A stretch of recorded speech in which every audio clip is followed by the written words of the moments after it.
My name is Helena Doughty and I'm a newly qualified dietitian.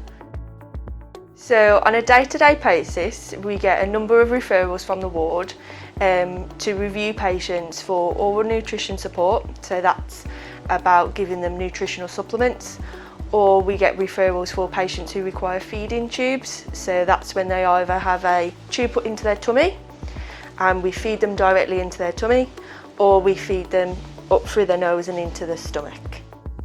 We might educate patients on eating and drinking a healthier diet.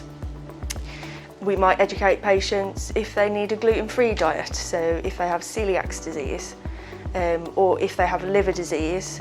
Dietetics is a wide variety of things that you can do. The reason I became a dietitian is because one of my friends was actually suffering from anorexia, and at the time I just didn't know how to help her, how to support her, what to do, so I actually started researching. So I did a BTEC in medical science at Wolverhampton College and an A-level. Generically what most people do is they would do 3 A-levels, so they would do it in a biology, a psychology and then maybe like a chemistry. And you can either do an undergrad degree, so the local ones around here would be like Coventry or Chester, or I did a postgrad. So I did like an 18 months kind of like top up to a nutrition degree that I'd already got.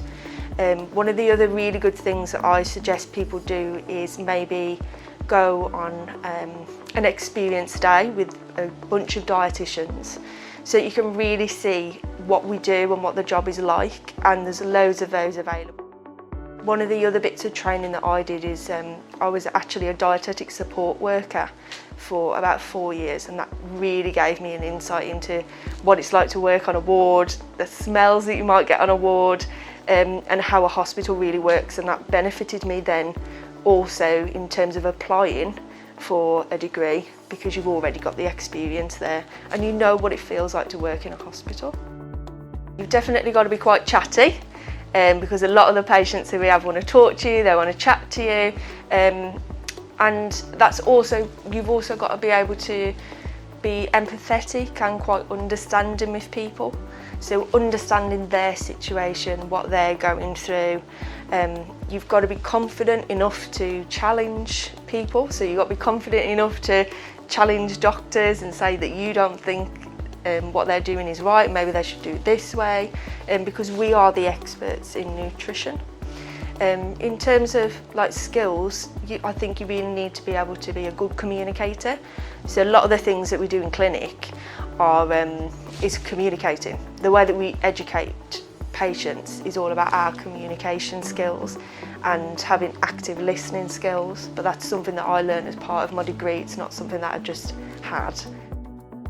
My job role at the moment is started off at an entry-level dietitian, so this is like a band 5 generic role where we work across all the different wards. But to progress, one of the things that you can do is go into a different specialism. So that might be specialisms where they just work with children, and they just work with children who have Kale's milk protein allergies, or you might just work with patients who have alcoholic liver disease, or they have problems with their bowels, or you might just work with cancer patients. And then from those different specialisms, the next level up then I suppose would be like management, where you could learn skills in management, and then you could progress maybe from there to a head of department.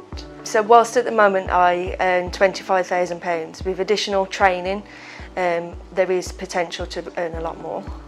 I do this role because I enjoy working with patients. Even if they've just taken a snippet of the information that I've given them, if they felt like it's changed their life in some sort of way and has benefited them, that is the satisfaction for me. The satisfaction is helping people and being there to support people.